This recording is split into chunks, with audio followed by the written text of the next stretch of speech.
Welcome back to the Across the Table podcast episode. This is our first attempt at talking heads. So today is going to be a fun episode. It is September 30th. Yeah. Yesterday was the first presidential debate. It's also my half birthday. I just want to point that out. Yeah, nobody cares except for you and your family, whatever. That's right. So it was the first presidential debate between former Vice President Joe Biden and President Donald Trump. Mm-hmm. I think they're just vice president. Officially, it's just vice president for That's true. I mean, it would kind of be weird if it was like Donald Trump v. Mike Pence, like the current ones. I think it's convenient to say, like, I don't know what to do. You still call them Mr. President, but it's like, I think for clarity in the timeline, not that anybody doesn't know this if they're watching this. If you're watching this, why do you not know this? Yeah. Get educated. Yeah, you gotta, well, I mean, that said, we do have a couple of rules that involve prior knowledge. We're going to throw those up on screen right now. Mm-hmm. But we're going to get started. What we're going to be doing is we're going to be playing back the debate. We're going to have a couple of comments here and there, but we are going to, after each and every question of the 6 phases, we're going to have a little sit down and talk about that. We're going to be as impartial as possible. And ultimately, at the end of this, we're going to share whom we would vote for based solely on the debate itself. Yeah. Nothing else. No outside, like... Not even Joe Biden's time as vice president from 2008 to 16 or Trump's from then to now. Unless there's a specific mention of it in context of the debate. That'll be shown in the rules anyway. So you know this by now because you've already read the rules. So there you go. All right. So without further ado, we're going to get started. There's going to be a lot of fun. It's also going to be very sad because if you missed the debate, probably watch that now. Let me just point it out. Actually, we'll talk about it after we get past the first 10 minutes. Okay. Let's just for the moment, let's pretend we've never seen it. Oh boy, it's going to be great. I know who I'm going to vote for. Just jump into it. Like just sharp cut to, oh no. So that was supposed to be the Supreme Court. Which they kind of went back to it at the end. A little bit. But like it turned into medical, which I know they talk about later in the debate too. I mean, that's kind of the button issue really for this election because we're in the middle of the largest health crisis in 100 years. Probably bigger than the Spanish flu. Just because, regardless, there's COVID, and that's kind of the big deal. And so COVID sucks. Hey, the gyms are opening back up. Side note for everybody: the gyms are opening back up today. I'm excited. I get to lift. I get to be strong. But coronavirus. Just don't be disgusting. Yeah, because that's working. Okay. Anyway, so they didn't so much talk at all. They started there and they kind of ran off with making it about Medicare. And what Obamacare or whatever. I don't know her name. I haven't done any research on the new justice because I keep wanting to call it happened. It's like less than a week ago. Yeah. But I will say this, both of them, obviously Trump feels a strong pulling towards her and respects her. But Biden also started off by saying that he does respect her and that he, so as far as the Supreme Court justice is concerned, taking out all the everything else they made it about. Yeah. This segment, I would be pretty, I don't know. Based off of that alone, I don't know because they both showed respect for her, and not so much for each other, which is just going to snowball. I'm sorry, we haven't seen this yet, blah, blah, blah. So I'm sure it'll get better. Basically, for this segment, it was mostly uninformative because it was just them talking over one another. Mm-hmm. It doesn't get better later. No, it really does not. It does not. So I have actually seen the second 2/3 of the debate. Yeah. I missed the first third. We both watched it live. I'm not surprised. Individually, and then we talked about wanting to do this. So I did some light fact checking between watching it and the actual. I think as an individual on this, they both showed respect for him. They didn't really answer the question, but because they did talk about her individually, I will say. One's gonna have to be a point anyway. So I would probably say on the issue of the Supreme Court justice, I think I would probably, it's like 51-49, probably vote Trump on that. I'd need more information, but that's probably the way I'd be leaning about it. Absolutely abstain from this one because there wasn't new information. There wasn't any information. Yeah, actually, that's fair. There wasn't any information. I mean, this is such a new topic anyway. This particular one, and we're not mentioning others because the rules. Now, there were some claims that were made about what's on the ticket. What did they say? What's on the ballot in the court? So Joe mentioned the ballot in the court. And Trump replied with pretty much like, what the hell are you talking about? I don't think that is specifically just for the new justice. I think that's the whole field, like overturning Roe v. Wade, I think it was. I need to check mentioned that, but like I don't think that's happening. Yeah. Well, Trump was like, what? He was like legitimate. Just like, what are you talking about? There's nothing on the ticket or the bench. Well, that's the case if it is just for the new justice because she's not been confirmed. But if it is for the Supreme Court, if that's on the docket for them to go over in the near future, then that's entirely valid. And then what Trump said was full of crap. I mean, if he doesn't know it though, because he said, I don't, he was like, what are you talking about? There's nothing on the ticket. So even if they want to talk about that stuff, if it hasn't officially been like put out there yet, or he hasn't said anything, I don't know if you can hold him accountable. If he's like, I don't. Well, it's also not his branch. It's not his branch. Yeah. It's kind of I understand why this is on a debate topic because it's kind of important. It definitely because there's a justice nomination happening. Ruth Bader Ginsburg died a week ago. Yeah. But we don't know anything about the new person yet. We're so early in the process that there's nothing really happening yet. I like to say in Ruth Bader Ginsburg passing, like I was also pleasantly surprised. I know we said we weren't going to mention anything or decide anything outside of it, but I just want to side note. I was pleasantly surprised by both Trump and Biden's response to her passing. They were both. I didn't catch Trump's. He found out about it live. Like he had just gotten off a rally and walked off stage, and someone approached him and said it, and on camera, and he was just like, "I'm just learning about that now." Like, she was a great woman. Anyone who worked with her, the way Trump says things. So I was just like, okay, so both showed respect for her. Okay. And so I appreciate that. And so obviously then going into this, them both still showing respect for the new, whatever the terminology is. We're both tired. Justice. Yeah, really. I'm going to say proposed justice. That's not the right phrase, I know, but everyone knows what I mean. The proposed justice. This is going to be a recurring trend that there's going to be increasingly scarce respect for ideas, but pretty much none for each other. They're going to talk over like the reason this is such a tough one for me, why I'm abstaining from this one, is because they're not saying anything themselves. They're saying everything over the other person. And all that results in is like, start talking to me while I'm talking to you right now. And it's not really, we can't understand. And it's like, it's okay. Like, it's unintelligible. It doesn't matter. It's confusing. It's so weird for me to be rude. Yeah, that's my point. It doesn't mean anything. You're not getting new information. And it's not interesting to listen to. So I think this is a good spot to continue because we're about to get into the health crisis, right? Yeah, I believe healthcare is the next topic. And you've got some words on that one. I do. I have some personal words on it. All right. Okay. Oh my God. So this segment was the one on healthcare. Allegedly. And largely what I found to be the case is Trump was claiming that the issue at hand was replacing Obamacare. Mm-hmm. And Trump cited his repealing chunks of Obamacare in executive order. What exactly was that? He recited repealing Obamacare. They briefly talked about his executive order, but the other thing that he signed would allow governors to go to other countries or overseas or, whatever verbiage he used there for medication so he could lower the cost of it. Or I'm sorry. So the medicine would lower the cost of prescription or over the counter or whatever. And then he said it was a claim like 75-80%, I think is what he said, the lower the cost. I'm going to be honest here. Any of the claims that he's going to make using actual numbers, you need to fact check those. I mean, fact check all the numbers. They're dropping numbers left and right. My goodness.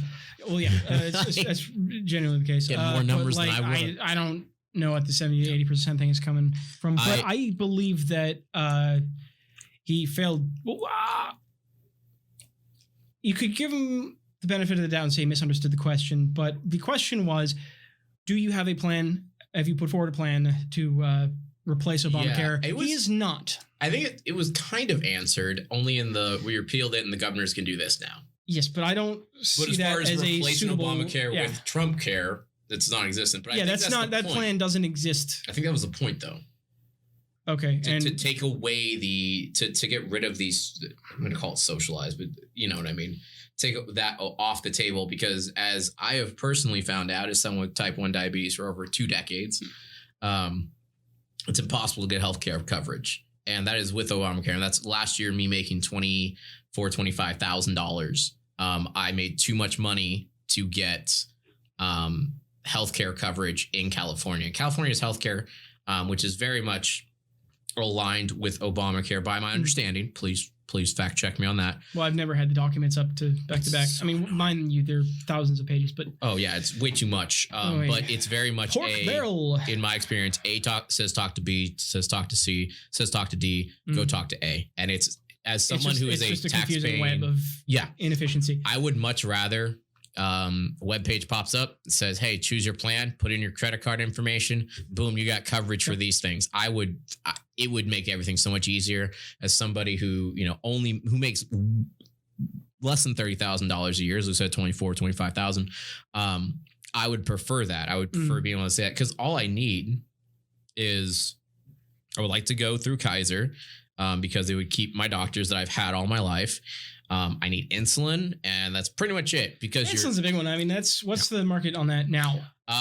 Okay, so I'm not going to say how I get insulin now because I don't want to get anyone in trouble. But I'm just going to cut that bit out, so you know. So let's hand that again. So right. So insulin is ridiculously expensive. Over the counter at you go to Walmart, Walgreens, something like that. It's still I want to say it's like $60 to $70 a vial, which doesn't sound too bad. But you can it's per dose. How many doses are in a vial? For the average diabetic. Geez, I think you have about 300 or so units. Okay. Which to bring into perspective, I use probably about 40 or 50 a day. Units. Okay. Of one kind of insulin. Now, both individually use about the same is what it adds up to. Okay. So it's 50 of this, 50 of that. 1 week market value. How much money do you spend on insulin? That's going to be bare minimum over the counter Walmart, $80. Okay. Now, if you are looking for filling a prescription, I've looked into it more, and that's by the way, that is the generic brand insulin. If you're looking for actually like Novolog or Humalog, Lantus, that goes. I've seen it at times when I did this. So this is when I was looking into it, and this is a couple months ago. So I'm sure prices have fluctuated, but it's a couple $100. Yeah, it's expensive. So what my understanding, and this is, I should say, because Trump made a claim about particularly insulin, he did mention that briefly. He didn't mention any of the science behind it. He mentioned, or the context around it, but he did mention insulin will go down.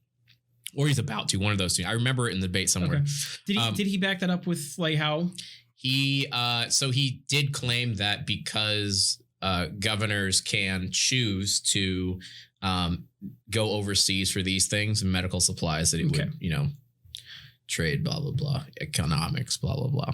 All the boring stuff. But so essentially, as someone who has type 1 diabetes, who's been trying to deal with California's healthcare system and has seen Obamacare, and I've also know people who haven't paid a dime into the tax system, which I know it's one of those things of there are some people that just can't, and absolutely we need to take care of them, but there are other people that won't. And those are the and honestly, with conservatives in general, when you bring up the healthcare system, really that's the heart of the issue. Is it's a lot more of it's not when people can't pay, or cannot, that's one thing, but when they won't, and that is why it's the won't. So that is why for the little bit they talked about, weren't quite such a big issue. I mean, some people are crap. I mean, there's nothing you can do about that. But I mean, I'm pretty socialist. I'll show you my results from the new test today. I like that new test. I actually I went more into the left quadrant a little bit too, which is interesting. Yeah, so it was more in depth. I liked it. Yeah, definitely. I mean, it was good. We'll post a link to that. I mean, I'm going to cut this because we're rambling here, but that chunk. Yeah. But I know that this is such a buzz phrase, but I believe that healthcare is a right, not a privilege. I mean, that's verbatim the buzz phrase that my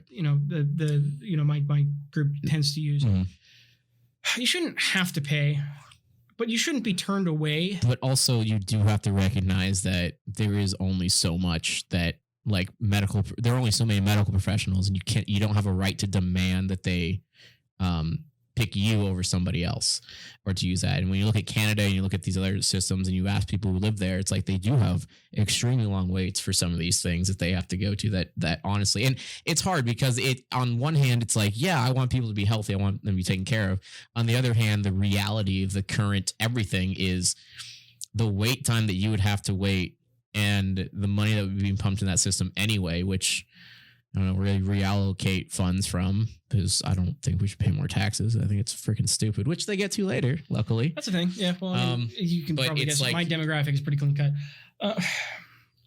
See, the thing is about the wait times is I've spoken to some Canadians who have been through the system, not for small things like, a broken finger, but like large procedures. And they say that the wait time is not what it's made out to be. So I think what we really need for that is actual documentation. Like not to be invasive and say, here's a specific case, here's this person, there's their address and note they make, and here's how long they had to wait. That's creepy. It's creepy. But what is the actual time frame wait? Because I don't believe that it is as long as it is made out to be. Also, how many doctors per capita do you think there are? I do believe we're violating our rules a little bit, because this is all outside of the scope of the debate. You know what? You're right. So within the scope of the debate, I will say I agree with Trump on this. I would vote for him. I disagree with his thing. I think that we do need a plan. It's not enough to get rid of another plan. And the question that was asked was, what is your plan to replace it? And he just stated his plan for that. And that's not sufficient. You may believe that it is sufficient. I don't think it is. That's dangerous for folks. And in terms of Joe Biden's response, he is working on a plan. Obviously, because he's not in office, he's not got one in the works. I'm just saying, I would expect. Personally, as someone who physically will die if I don't get medication for 2 days, I would much rather buy my own medical and skip all this bureaucracy bullshit. In the long run, I believe that it would be better if, in the interim, to have you not have those blocks in place, because that is just as dangerous, or more dangerous, because you're actively being restricted from getting your medication. But there needs to be a solution where you're not going bankrupt because you have to have surgery. Well, that's the point of coverage. So you can buy coverage and you have a deductible. So the deductible is what you pay before the medical, But not everybody can get good coverage. Yeah, okay. I think we should all have a minimum threshold of decent coverage, so that if we are ill, we're not subjecting ourselves to if you can't pay, you don't have to pay it. That's the thing with homeless people. Yeah. So they're not gonna. They have to. The oath is they will save you. Yeah. So it's not like oh, you don't have money, we're not gonna operate on you. It's if you could pay, and we're not gonna bullshit around. But does that always work effectively? Under Obamacare, under its precursors. Under Obamacare was terrible. I think it's been consistently terrible throughout, living 25 years of, experience. It's always been pretty bad in America. There are countries that do it much better. On the spikes, it might be better in terms of, when I say that, I mean on the non-frequent, special cases, you need a surgery to save your life. It might be better. In terms of the day-to-day, which does affect more people. True. It's way worse. Okay. And I think at that point we need to go into documentation. Yeah. I still heartily, no question, go for Joe in this one, because I believe that there needs to be something in place as opposed to just taking the rug out from under it, because that doesn't create a new system. That just leaves nothing. Yeah. So there's no guarantee that there's still going to be coverage. Right. So I think, that's and it's especially because it's up to state by state basis. There could just be states where that's just completely inadequate, also, or it's completely bought out by. The other thing that was kind of weird, and this is just I'm not going to say big pharma on Obamacare, was it was weird that if you don't have coverage, you have to pay a fee. That was always weird to me. Yeah, you mean not even for. Yeah, I remember when that was a thing. That was a big issue. No, it can't. This is what it's for. This is what it's supposed to be for. So yeah, anyway. it's like when you overdraw your bank account and they charge you $25. Yeah, no, I don't have money. I can't give you the more money. It doesn't make sense. Yeah. Now I'm just more in debt, and it's going to compound, and then you're going to send me a notice in a week. This has happened. So I think as far as answering the question, Joe answered it. I think he answered it directly and in full. Absolutely.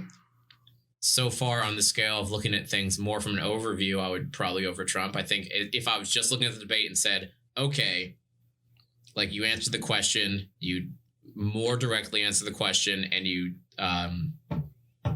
I forget what our other rule was, but essentially I would say Joe probably won me more in that area as an individual in the debate. In terms of complete non-emotional neutrality, factually, did this person satisfy the requirements of the question posed? So on that one, I think first question, I'm Trump's camp. Second question, I lean more towards Biden's camp, just how he answered it. In this one specifically, in terms of answering the question of what have they done or what they plan to do and why are they a better choice than their opponent is essentially what the question is.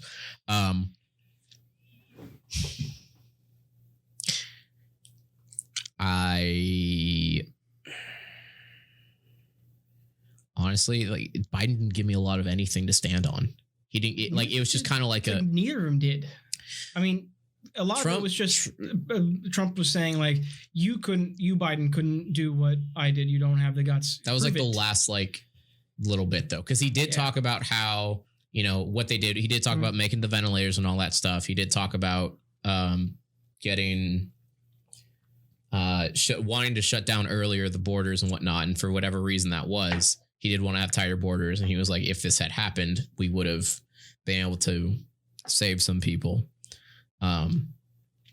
So he did, I think he answered the question better and more fully than Biden did. Because Biden was just a lot of like, Biden just was like, people have died and it's his fault. And like, that was kind of the end of it. A point in the rebuttal though, where Trump accused Biden and Obama, by extension, of poor handling of H1N1, specifically calling it a disaster.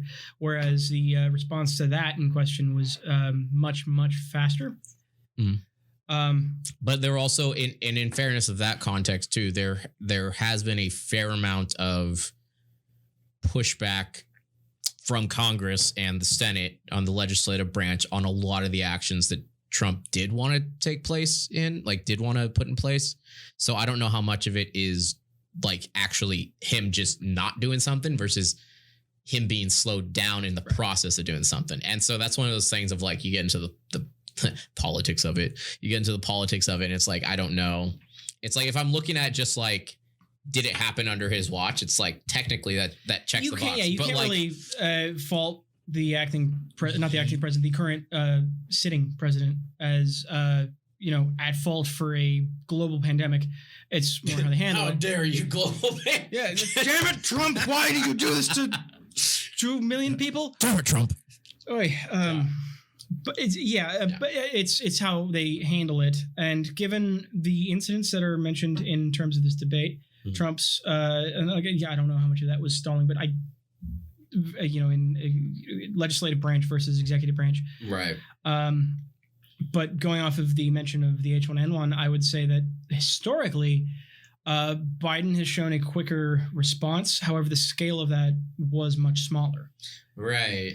The challenge of that, because that wasn't a global thing. That was, I think, that was swine flu, it was Mexico. United States, I believe it hit the lower tip of North America, the peninsula. Right. Central America. Yeah. I don't know. Mind you, it was 2008. I was 13. I was a freaking sophomore in high school. I was in 8th grade. Sorry, my blood sugar is low. I'm not even the diabetic one. No offense. Yeah, anywho. Based off of the cited events that are given in this, I would say that Biden showed a quicker response time, although that was by proxy of Obama. So, yeah. As far as in terms of straight answering the question, I think Trump answered it more directly. I think they both played the blame game. I think they did, but I think Trump gave more examples of what he has done for it. Okay. And Biden not being in the political power. I mean, in the direct in terms of what he official. Did. Yeah, but they're still both public personalities in the political sphere. Which I think they get to a little bit later. They did mention that. They did mention that Biden's whole thing was, but the whole Trump thing rings hollow because they're mentioning the rallies later, and that's not safe. But he does mention that they are outdoors. Not all of them are outdoors. Some of them are in hangars. I don't know the locations, but like the numbers anyway, it's trouble. They're having a gathering of that size. They're making like two arguments though. One is like, oh, you have a lot of gatherings because you don't care. The other one's like, you have a lot of gatherings because you don't have a lot because nobody shows up. They're just like, those are two different metrics to measure by. But I think Joe's reasoning for that is because of the well, I guess this isn't stated reasoning, but even stated reasoning in the debate is that he's not, and he's wary of the coronavirus, whereas Trump. But you can look at even. We're getting off topic. We'll talk about. We're not. I mean, this does relate. This is still their responses to the coronavirus, and but one of them is holding rallies and the other isn't. Yeah, but the other one that isn't also is holding way smaller gatherings than Bernie Sanders during the same exact time. So if you are consistently showing the same number, that it's like, okay, you could blame it on COVID. It's like, oh well, we didn't grow because of COVID, but it's like, but you're stagnating anyway. You go into it. They're both morons for holding rallies in the first place. We're in the middle of a pandemic. If you have gatherings of people to talk to them about, amongst other things, how bad COVID is, don't get them next to each other. That's completely unwise. Just don't have COVID.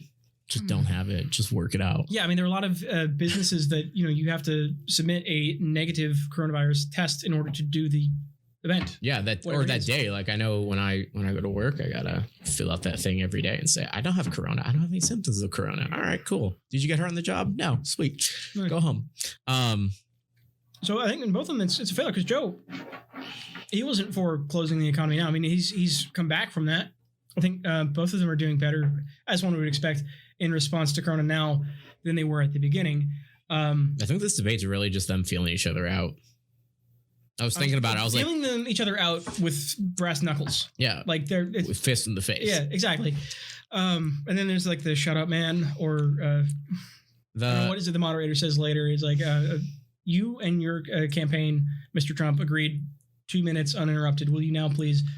They both just gotta shut the F up. God. So like they cut the mic of the one who isn't talking. Right. But then a lot of people who get upset about your silencing, blah, blah, blah, blah. Like, yes, they're literally being silenced because they will not shut up. It is not their turn to talk. They will have time for rebuttal. Just wait 2 minutes. The entire kudos to Fox, by the way, Fox and the Fox moderator for having some kind of patience. Though, as we actually were talking about before this, there have been some pointed already. Kind of just like there were some leading questions. Like kind of just like I don't remember. There's one I pointed out that was like yeah, that's when we were both just like more will come up. It's just but I mean honestly I kind of want some of those leading questions. Yeah, I think there's a hot button topic. One of them a controversial idea of one of them. I want to hear about that. I want to know. I want to hear their justification. Kudos for Fox for like because they're conservative, but like and they're like hey like this is they support Trump, they support conservatives, they support the Republicans generally, but they're also not really afraid to just be like, hey, so like, what's up? The moderation in this debate was remarkably impartial. Yeah. Anything was in reaction to so far candidate. We don't know. I don't remember the rest. I mean, I remember the rest of the debate. It stays largely impartial. It gets a bit condescending. I mean, like that's all three of them are being, it's a three-way debate. A debate is not a spectator sport. I have said this off camera enough times, so I'll now say it on camera so I don't have to anymore. A debate is not supposed to be a spectator sport. It is supposed to inform undecided voters of which candidate is more in line with their views. And this does not accomplish that. And actually, largely, I'm still in the Joe Biden trench as I was before. I mean, and that's, I think largely I find his style of government more satisfying.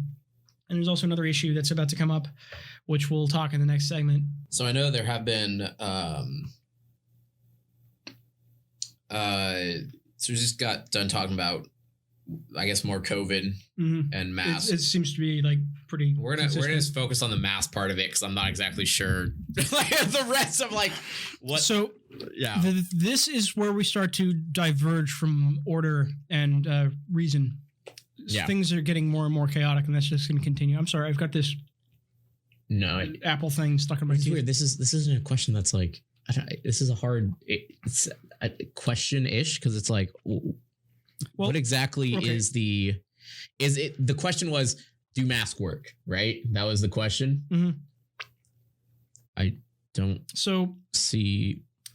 Biden said they absolutely work. If we wear masks and social distance from here to January, we will save 100,000 lives. And then he said masks work. Trump said, but some people said otherwise. And then he went on to back that up by saying Dr. Fauci said otherwise. And then he went on to say, well, yeah, in the beginning, Dr. Fauci said that, and then he changed his mind. So the issue here is he's used an argument about advice, because I remember, and at the very beginning of this, we had our Corona cast where we said, do not wear masks. because there's limited PPE and it doesn't help you. And healthcare workers need those. Yeah. Genuinely. And then it came out that actually we did. You should wear your mask. And we're like, oh. So there's a 2-part Corona Cast. Go back and watch it if you want. It's not going to be informative. It's just entertainment at this point because most of that information has been proven wrong. And we know this. Yeah. Biden knows this. Trump knows this. I mean, not about our episode, but he doesn't give a shit about us. It's okay. We try. But dude, if Trump listened to this, that'd be hilarious. At the time, at the beginning of our lockdown, which in California was March 9th, I believe. Yeah, because we didn't get to go to Vegas. Yeah. Oh, well. And tomorrow is, October. So, at the beginning, we were told that wearing masks was actually detrimental to the healthcare workers' safety, and that we should not do it. Safety, and then it came to light that we should. They didn't have masks, but then everyone started making their own. So it was just so we started making our own, like out of cloth and whatnot. Just the general. Well, I mean, like the general thing was like, if you have a mask, you're more likely to touch your face, and that's going to put you in more danger. But ultimately, we now know that you were supposed to wear a mask. At that point, that's true, only because people weren't used to it. Now it's like, I'll have a mask on. Oh, and it's more normalized, so I won't touch my face. Yeah, so it's kind of one of those, like, it is true, but it's also changed. We're at the point where if we watch a TV show that is set before, as most of them are, set before the coronavirus, it's kind of weird when you see people like touch in a car. There's human interaction. What does skin feel like that's not mine? Right. But the point of the matter is, so one says masks absolutely are needed. The other one says masks. People have said yes and no and changed their mind on it. Yeah, which is asinine. Both. Yes, masks are necessary. They're both saying facts. Nope. Let me put it that way. But it was misleading initially when Trump said that some people have said no. Well, because the person that he was quoting went on the record later on and has consistently done so. Wear masks. There is a caveat where it's like if you're under a certain age, I think it's like 2, you're not supposed to wear one. I have it's no more idea detrimental to you. But I mean, without actively stating that, then that's still a misleading statement. Because what if it caused somebody who's in a risky age group that they just assume that they don't need a mask? Or somebody who's in an environment with at-risk individuals and they don't wear a mask. That rubs me the wrong way. And I don't agree with that. So, I think so quoting who answered outdated the question? Strictly speaking, they both did. Yeah. But I think that in terms of cogency, that Biden has this one just based on the fact that Trump cited old information knowingly. And then he went on to clarify that. And that doesn't even make a point at that point. Yeah. Not really sure if I would give a point to either one because it seems like a not really up to them kind of thing. I mean, masks should be required. I don't think it's a personal liberties thing. That's if you don't want to wear them, and your people you're around don't want to wear them, I don't see why. I mean, if you throw a get together at your house, but if you're like sick and you have the flu, guess what? You should just stay fucking home. But flu. If your family member has the flu, you stay away and you're more careful. But it's not. But the coronavirus is unique and we don't have anything to take care of it. So that's why it's blown out like this. And it's still a big enough issue that we absolutely. Also, we get together and still do stuff. Like people are just out and doing shit together. And it's like that. Yeah, but the case of the matter is that, you're tested negative and I'm socially isolating. So we're clean. We do not have COVID. That's why we're not wearing masks. This is something that we referenced at the beginning of our last podcast. Look how long you should go check it out. You've tested negative. He had tested negative, and I've been in isolation pretty much the entire time. Loner. I'm not licking COVID people. I'm just kidding. Yeah, honestly though, it's doing the world. It's never been such a great time to be alone. Lonely. It's not great to be alone. It sucks, man. This is my social thing for the week. That's something to talk about. I mean, maybe on a whole nother podcast, but it has social isolation. It has. I think that there's enough evidence. It has led to and definitely not helped suicidal tendencies and people committing suicide. So it's kind of one of those things of is that a COVID death? I mean, no, not really, but I don't know. No, it's something that we aren't readily able to avoid. there should be something in place. There should have been something that, like, hey, we see that this is going to be longer than 3 weeks. I think we know what they should just do what the gym does. I go to UFC, and this, you know what they do? Every day when you walk in, you have to have a mask, you have to have a towel, you have to bring your stuff, right? And then they provide all the stuff to wipe down. But when you walk in, you have to be obviously wearing your mask. When they check your temperature, and then after that, then you have to go through the sanitizing process to make you, sanitize with your hands and whatnot. And then you get to go in. So it's like one of those things, like literally if that had just happened with a lot more places, I think a lot of things in all these steps was just there was a resistance. I mean, I don't even think it's necessarily the president's fault. I think this really comes down to local ordinances and businesses as a whole, as individuals. Well, is like they could have just do anything. You can't if you pay them. That doesn't make them. That's just incentivizing them. I mean, if you're in a contractual agreement, it's like you get paid or you don't if you don't do this. Yeah. So essentially it would have been like, it would have been proper PPE. They should have done it. They should have enforced that as businesses and as individuals. You should have enforced that better. You didn't have to wait for the government to intervene. I don't think the government needed, on the scale it had to now, intervene. I think if people had taken it seriously personally and taken personal hygiene better, I think that would have solved a lot of the contagion cases. Because if just buckled down and for those 3 initial weeks, I mean, I don't know where it was outside of California. I'm referencing what it was. We had from March 9th to like the end of March, we were supposed to... it was like right before Easter. I don't know. It was supposed to be. It was 3 weeks. But I mean, that's 4 weeks. Something that Trump referenced, it'll be over by Easter. Well, yeah, it actually would have been if we had all just stayed inside for those 3 weeks. Right. And, at most go on for groceries and not hoard toilet paper. Remember those days? I wish I didn't. But we would have been fine by now. No, yeah. The year that wasn't. Well, it's like the long weekend. As the more we talk about it, it seems more like it's like an individual choice matter where it's like, it'd be really easy to use a scapegoat in any politician. Like, listen, if Obama was in office or a Democrat was or liberal, like I probably wouldn't just be like, well, it's their fault. It's like, no. They don't come to your house and make it like Trump is not going to come to your house and say you can't leave. No, like that's not going to and I agree, but I think it's a question of leadership standing up and saying, this is what's going to happen if you don't do this. So here are the things that we're going to do. It's not an infringement of personal liberties, I believe, to say, okay, we have to go on lockdown. This is a public hazard. If you go outside, you're endangering other people, which is the case. Like that's making your risk for getting coronavirus spike. You're only endangering other people if you're near them, though. Kind of like you can't. Yeah, but you are objectively safer if you stay inside than if you go for a walk outside and you happen to be near somebody, or you just happen to.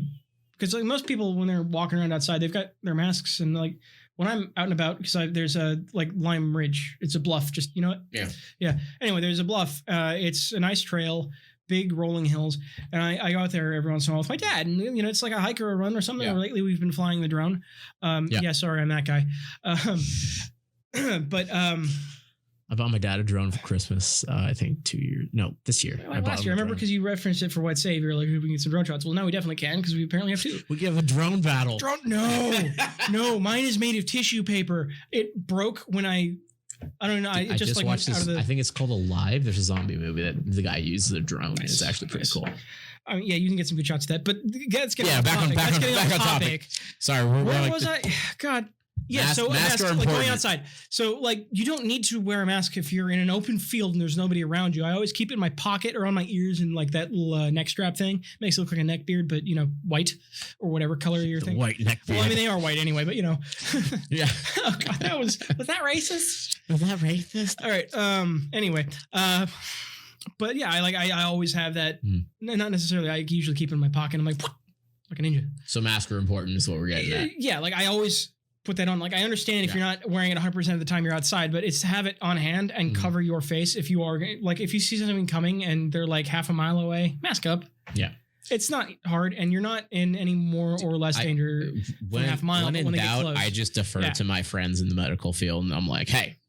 And that's a good point. What do you want me to do? Most folks know somebody in the medical field. It's a pretty popular one. Well, especially I know a couple of nurses and whatnot, and it's just like when you're a nurse, you care about people. That's what you do. So it's not there's not really a political anything behind it. It's like just wear the freaking mask. So I would just say wear the mask. So in that response, I'd probably give it to Biden. In terms of wearing a mask, I mean, in terms of like, if I were to vote strictly on that issue, I would vote for Biden. Yeah. I'm finding this whole exercise tough. Just, I mean, it's because you're Biden biased. But I mean, well, that's what I'm saying. Biased. That's what I'm saying. I mean, I have a natural bias that I'm finding it difficult to overcome because of like the past 4 years. Are you prejudiced? Yes. Are you prejudiced? Yes. I'm not going to deny that. Like, I do not like Trump. I find him an insidious and disturbing personality for reasons that we're going to get to. This is a question I'm going to ask, actually, and because I think the cross table, obviously my Instagram post that we had a discussion about briefly, and then other people have gotten into.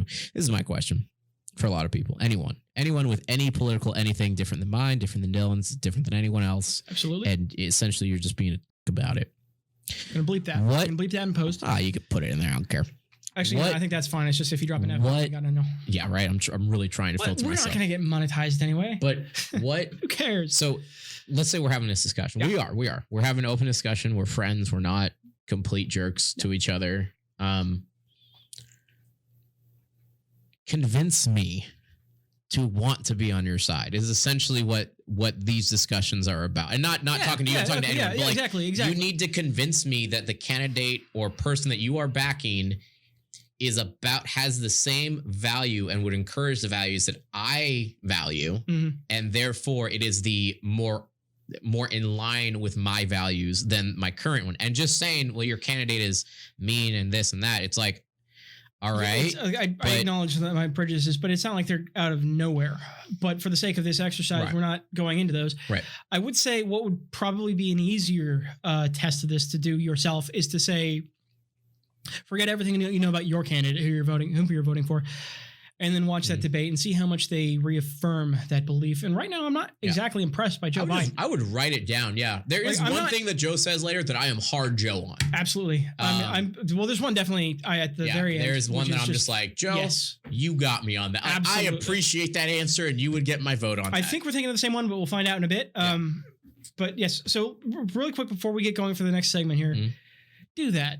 Look over the debate. Don't necessarily say write down your values. Yeah. Write down your values so it's objective when you're looking at it, and you can, or even just like what do you, or at least when the moderator asks a question or tries to, like what are you looking for, and then see how well your candidate affirms that. You should take the political test that we just both took. Yes, which we will link and probably have shown at some point back here. The camcorder footage at the end of this video, we're going to go in a little bit to that because it's a good idea.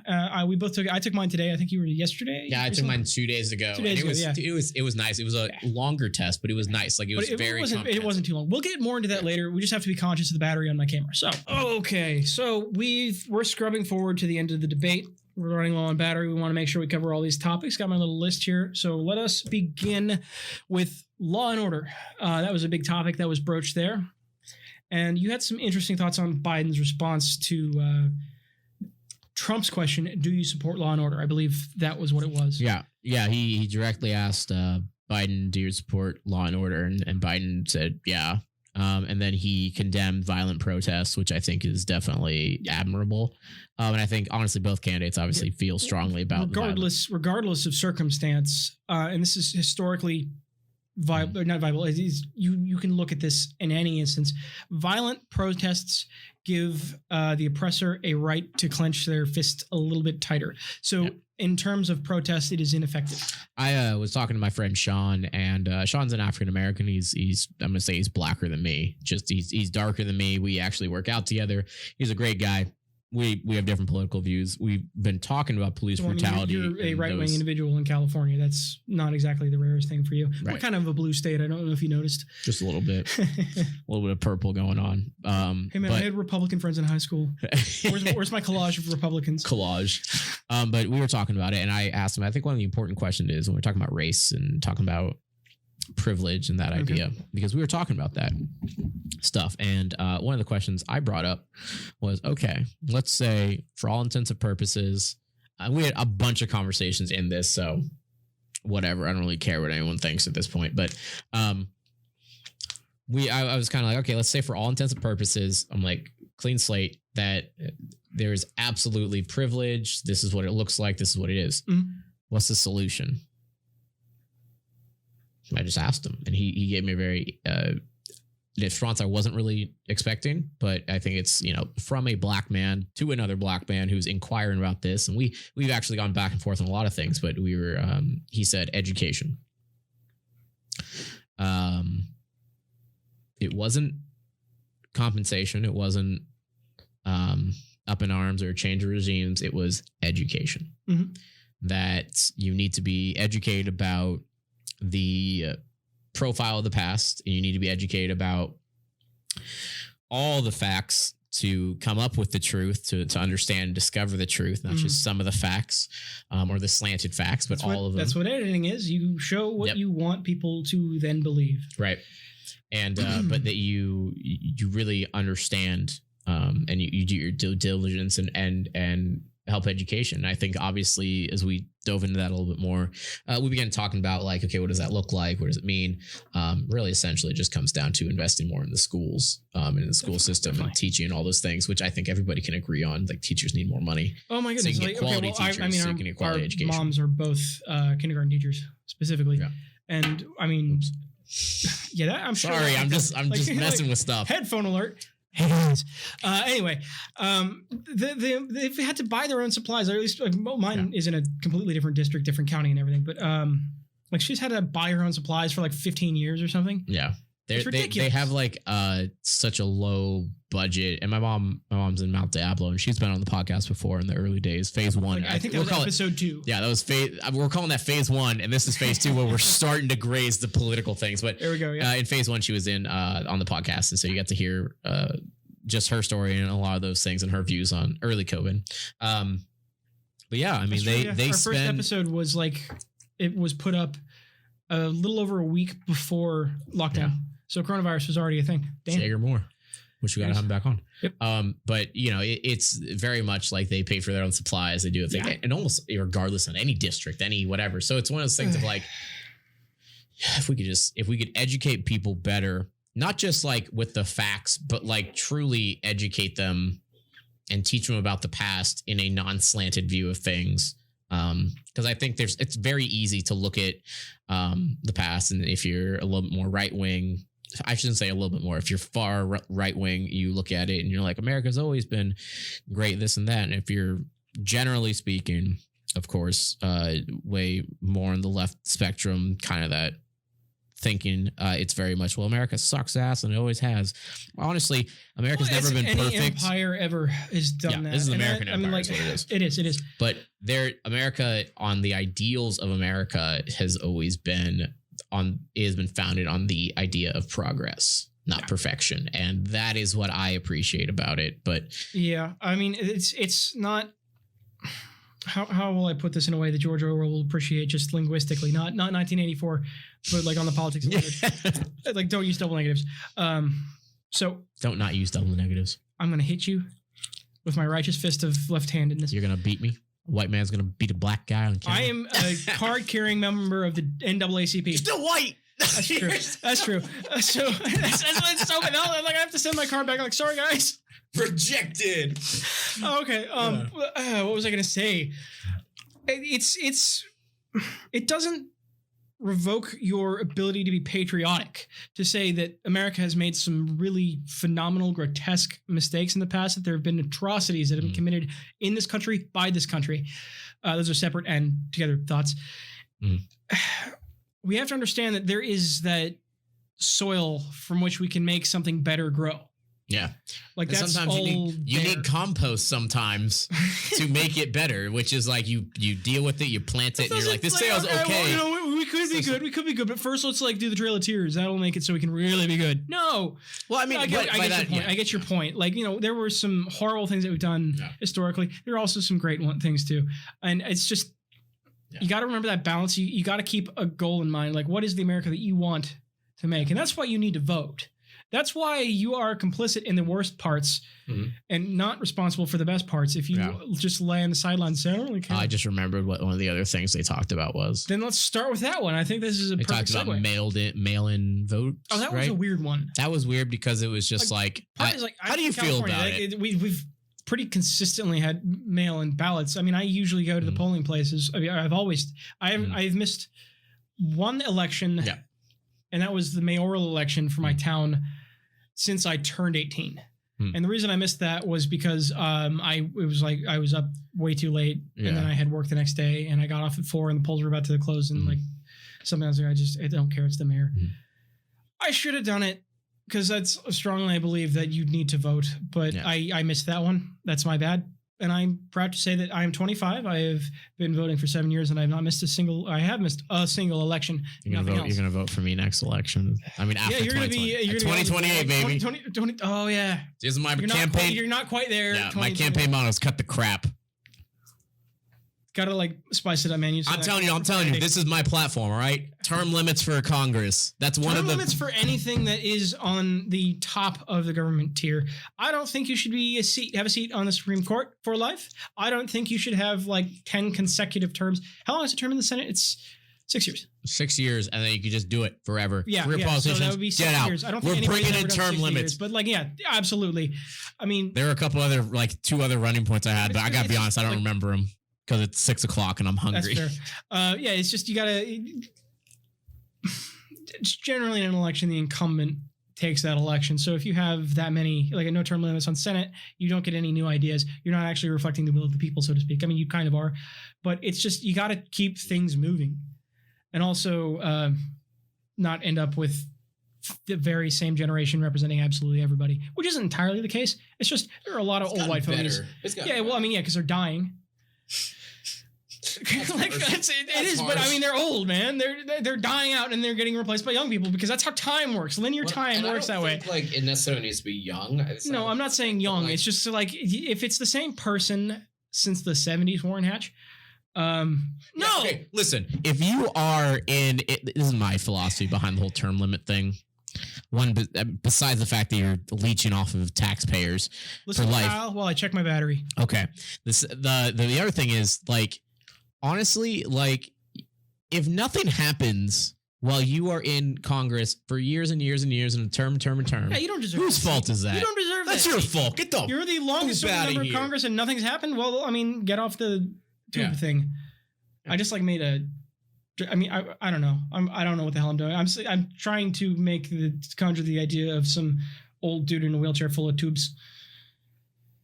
So condemning violence. I'm going to cut that one out. Condemning violence. I appreciate Joe Biden's response on that. Absolutely. I think it was a good response. But by the same token, that chunk here was the big one for me with Trump. And remember, we're doing this just in the scope of the election and not past things. So this was just reinforcing something in the past. But he was asked to condemn white supremacy, and he redirected it as this isn't a right-wing problem, this is a left-wing problem. He wouldn't come out and say, I condemn white supremacy. And for that, absolutely not. You will never get my vote ever, no matter what you do, if you will not condemn people who want others to die or be harmed or be less than themselves based on something as pointless as skin color. So no. I mean, Trump, just in terms of the debate, the moment he wouldn't do that, that's where he lost all credibility for me. That is how I feel. I would have liked to hear Trump say, like, Biden, what do you have to say when you said, if you don't know if you're voting for me or not black? I would have liked to hear that because say that again. Biden did quote, and there's a video, many videos about this, but Biden did say on live television, I think it was like 2 months ago or so, but he said, and this is what solidified more for me who I was voting for, when Biden said, if you don't know if you're voting for me or not, you're not black. Okay. Let's take a brief. Dare you? No, I'm talking about you. I'm talking to Biden. How dare you say that? Because I'm not fitting your mental state or what you think I should act like because I'm black. You had a recent incident, like a personal one. Do you want to reference that? Yeah, quick? Sure. I posted something on Instagram. I'll tell you exactly what I posted. Mm-hmm. I posted, if you are a Trump supporter and you're my friend, you're my friend. If you're a Biden supporter, you're my friend, you're my friend. If you feel the need to degrade people because they have a different viewpoint than you, we're not friends. And someone came out and attacked me about it. And they said, I would assume as a man of color. I believe this was a white person, right? This was a white person. Okay. I would assume as a man of color, you would feel this way about this. Yeah. Which shows that you are telling me woke and still be a racist. You are racist. This is what white savior is all about. Like, that is a racist statement to make. To say you have to think this way because you are a certain skin tone is a racist statement. You are a racist And you cannot convince me otherwise. And that is something I obviously feel strongly about. I don't think I've ever gotten this upset in any of the podcasts so far. But I mean, that's absolutely something to remember. Wholeheartedly, any type of racism is if you are judging anyone because they are white, black, brown, yellow, or red. Those are not politically correct, but you know what I mean. No, any ethnicity, and I'm saying I use those because they're all colors. All right, yeah, I got your point. But that's I am not one to play the identity politics game. But if you bring it up, I will step into that arena and I will say, okay, as a black man who is adopted, diabetic, who has traveled all the world, has a Chinese sister, a Peruvian brother. Let's talk about this. If you want to talk about privilege, we'll talk about privilege. What that is just saying like everybody of a certain color is going to vote for you. Yeah. Then you are generalizing that entire group of people, just treating them as one unit. Yeah, you're taking away the individual. You care less about the individual than you care about. You want to be right, and you will guilt people into that. Which is earlier when I said, I want to be convinced. Yeah. I think that's really what a lot of people want. And I think that's where a lot of people stand. And really where across the table kind of is coming from in a lot of things too, is like, we want to have dialogue and conversation. Yeah, exactly. Not just for the sake of like wasting time, but because like we want to be convinced otherwise. I think you want to believe. Your views are not your views unless somebody can propose something. You don't value your views. Yeah, exactly. Your views are not your views if they're not valued. Right. And you. So it's like, so you cannot, like, I know, imagine this, all right? And this is where you got to think about it too.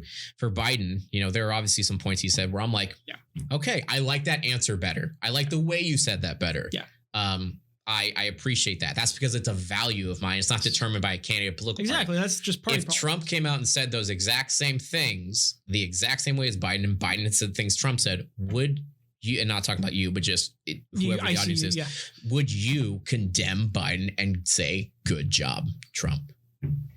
If you cannot call out people for being wicked and evil and really based it on your values and not just the political party, because political parties don't represent values anymore. They really absolutely don't. No, it's a business. So anyone that says all liberals are this or all conservatives are this, just off. Okay, I'm definitely bleeping that one. You can, just. I mean, that one I have to. I want to beep right there. Just beep off. I'm gonna forget. Yeah. Anyway, sorry, I got a little reminder, bleep Kyle. That's the entire podcast. I don't agree with you, so I will silence you. All right. Okay. Lip reading. All right. Sorry, I got off on a tangent there. But that's very important. That's do not apologize because that was a very important one. Now I will say that yes, that was racist. I will say I condemn that statement. I apologize for how I said it. I don't apologize for what I said. I don't apologize for what I communicated. I apologize for how I communicated it because that was not. I shouldn't say respectful because it's like racism. That's clearly not where we are right now. Right. Just given that the debate in general. I would say that yes. The Joe's statement. What was it? If you don't know, if you haven't decided you're voting for me or whatever, you're not black. The thing where he said if you're black, you're voting for me, basically. That is racist, and I condemn that. That was a bad... And I condemn Trump for not condemning white supremacy. I think he's done it in the past, but in this specific election, he hasn't. I need to see that because I have never seen him condemn it. Because I remember the Charlottesville thing with both sides and that, no. Yeah. And here we're getting onto ideology stuff forth. I think we're at this point through the debate. Yeah, we're pretty much done. Yeah, let's cut the rules here. Rules cut. Okay. I find it more disturbing that Trump was willing to unwilling to condemn white supremacy because that is a systemic issue versus a small one. Not a small one, a smaller scale one where it's just one person. It affects a large group of people, but that's one statement. Now, I'm saying this as a white person, so that statement did not directly affect me, but I find... I think it did, though. I would argue it did because I have ideas and opinions about it, but I wouldn't say that it wasn't geared toward, well, I guess it was, it could assume that like white people are going to vote for Trump. No. But I don't think that supposition was there. I think the point, because Joe Biden has a horrible habit of making jokes that don't land because they're stupid and hurtful. Trump has the same. Yes. He does. Be honest. But I mean, I can think of what was the other one? It was the stupid bastards comment in front of the. He was trying to make getting an applause line, I think, for the military when he said that he was making a bad joke, and then he didn't get it. Stop trying to be funny. You're not. But he says stupid things, and this crap happens, and I think he kind of does believe it a bit with the whole black thing. Like, he's playing the black friend card with Obama. That's what that is. To a degree. Now, as a meme, I love Joe Biden when it was the Obama Biden. Oh, I thought they were hilarious. I was just like, go, Joe. Okay. But getting back to the point at hand is white supremacy is a systemic issue. Mm-hmm. It is one that was glossed over for decades and has recently come back into the fore. And the fact that the sitting president at the time of the biggest incident of white supremacist hate and violence, and he couldn't come out and say that he was against white supremacy. And when that event was questioned again in this debate, I believe believing that was what that was about. But it was founded, that question from the moderator was founded on Trump's dubious history of condemning white supremacy and how he wouldn't say it this time. That says that, to me, that there are members of his base who are white supremacists, and he's unwilling to offend them because he doesn't want to lose those votes. And if you're just doing it for those votes, then you are not doing the right job. So I would also, with that, I think oftentimes people cite who supports candidates, and that is kind of false. Well, yeah, the demographic thing. Like when we did the test, it was like, check where you stand compared to your demographic. Yeah. No. I didn't fill out that one, by the way. That was an optional one. I didn't fill it out. I did because I was like, I just assumed that it would show me later. It turns out I didn't need to, but I was kind of curious what it would do. Mm-hmm. But that doesn't mean that it should be something that is taken into account. Right. And I guess I kind of like acted in part and reinforced that in that choice, which I like that great. Test had neutral as an option on some. And then there was some that I was just straight up. Mine was skewed because there were a couple of questions like I just don't know enough about this to vote on it. I voted neutral and then neutral doesn't matter. Yeah, neutral doesn't matter because you get to not only there are 5 points. It like means you're strongly for it, you're strongly against it, for it, against it. Neutral. You will see when you take the test. It's super great. It's actually really very interesting, and it's if you take it honestly, and like take a moment to consider those, you're not going to lose anything by taking it, and it informs and reaffirms your beliefs. You need to know yourself. You need to begin to know yourself if you really want to. Worst case scenario, you understand that this is something that you believe, and so when somebody comes up and challenges you on it, you can back it up. Like less extreme than they think. Yeah. Because like I thought I was way more right wing than I was on every test we've taken. I've been more centralist, and so I'm like, I think a lot of that extremism is coming from the party aspect because you think that you're going to be at that utmost edge. I'm leaning far away from the mic to say that. Well, you think you're going to be at the very edge. Yeah. Because that's what your party represents. It represents the blue spectrum or the red spectrum. So you think you're going to be all the way over there, but no, actually, you're a person. You have beliefs. You're not part of that group. Yeah. Well, that's why, there's a lot of things in that. So anything else we want to talk about the debate? Do we want to kind of close out for now? We have another one coming up. Federal income tax question. He said Trump said he had paid millions of dollars in federal income tax. No, you've probably paid millions in tax. He did answer it. He did not answer federal income. He did not give a straight answer on federal income tax. He said, when asked, did you... He said I paid millions. I'm asking. Nobody pays millions in federal income. That's not how taxes are broken down. And then he said, I paid he said, he acknowledged... Millions and millions. He's pretty hyperbole. Like Biden paid like 3 point something million in federal income. So yeah, you do pay millions, but he didn't. You know the problem I have with that? What's that? Why are politicians making enough that they can pay that much in taxes? Yeah. That's what we're talking about.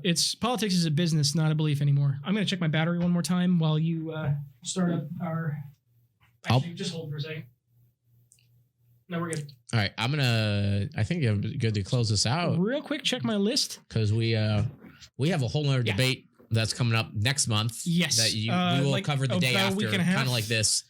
The Kamala Harris and Mike Pence debate. We're really excited for that one. Because we don't know for certain that the two people are going to survive that are running for president are going to survive their entire thing. They're both old men. I mean, natural life expectancy is a thing. So we want to know that our vice presidents are capable, or the prospective ones are capable of stepping up and actually. And I think for the most part they are.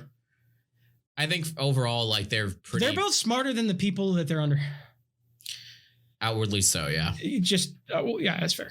I mean, can you imagine? What if you got to sit in the room just one-on-one? I mean, you could have a camera roll, it doesn't matter, but one-on-one, you got to just sit and talk with, I mean, for me, it'd be like, you just get to sit and talk with Joe Biden. For you, you get to sit and just talk with Trump. And he just look, and you can ask him anything, and you can just talk to him. Would you take that? And I think most people would answer no. I think most people would come in and be like, well, no, because I just, essentially their attitude is like, I'd yell at this. It's like, you could ask the guy anything. You can ask him to clarify anything you want. Yeah. Like, why wouldn't you want to have that conversation? And then when you walk out of that, you can say, I'm more informed and it just hardened my beliefs about it. Or, actually, he made some good points, blah, blah. Good points, and he was a good guy about this. It's like, stay informed. But anyway, we've got another episode coming up soon in response. We're going to do these for all three debates. Mm-hmm. And next up is going to be the vice president debate. I think that's going to be very interesting. Do the election night one? That's going to be interesting. I don't think we should. No, because let's talk about that after. But so next up is going to be the vice presidential debate. We'll be back with some stuff then. It's going to be very interesting. And I think they're going to be a lot more respectful. In this debate, they were just constantly talking over one another to the point where the moderator had to say to Trump, like, dude, it was a bunch of old men. You guys agreed. You guys being his. Did we already say kudos to the Fox moderator? I think we talked about it. I mentioned that he was very impartial in this one, and that's not. And there were definitely some pointed questions in there. What was the exact? I don't remember. Overall, it's like I started scrolling through Instagrams and everything, and I saw a bunch of conservative Instagrammers that were like, "This was a." This is like, okay, I get it, but also like, it's his job to moderate. It's for both of them. They're being. He's President Trump. He is a TV personality and the president of the United States. He can handle it. He's a big boy. He can handle it. Like, can he? He's done it so far in terms of like, he doesn't care if somebody comes at him sideways. He's like, all right. He knows how to deal with that. He knows how to talk it up. That's why. Find an instance of somebody bad mouthing him to his face and him not going off the rails. I mean, that's the point. That's how he deals with this. That's the TV personality in you. I don't think that makes a good president. Anyway, we know how I feel. You know what? This podcast is already over. So we're going to cut to this. All right. See you guys next time. It has been great. I hope this has been informative or entertaining or whatever it is that you want out of this. Please consider this stuff. The question. Oh, yeah. Based on our individual tally points of those issues. Here we go. What, who you vote for. I think it's pretty obvious. But guess for me. I'm not going to answer this question because you guys already know. Bidin. Je bidet. And I think I was 4 out of 6 for Trump. So yeah, yours was pretty even. I think you had a better handle on the impartial thing. I have difficulties with the whole Trump thing, immigrant family, and all that. That was a point of contention for me on election night 2016. It was like, I'm kind of glad my grandfather didn't live to see this. Is he Irish though? Yeah. And on that note, see you guys next time. I'm tired and I'm hungry. Let's see y'all next to the debate. God damn.